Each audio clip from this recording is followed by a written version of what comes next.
wale ambao walikuwa wamejenga watapewa ardhi leo. Tutatoka hapa na title deed.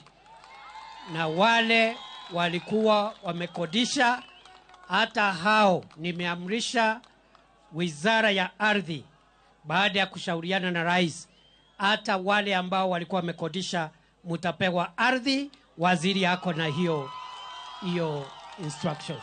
Familia zote zitapata pesa ya kuwasaidia kujenga.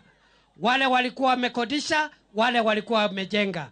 Na leo hiyo 20,000 for family ya kuwasaidia kwenda kujenga 461 families. Mimi naacha hapa na Governor Susan Kihika.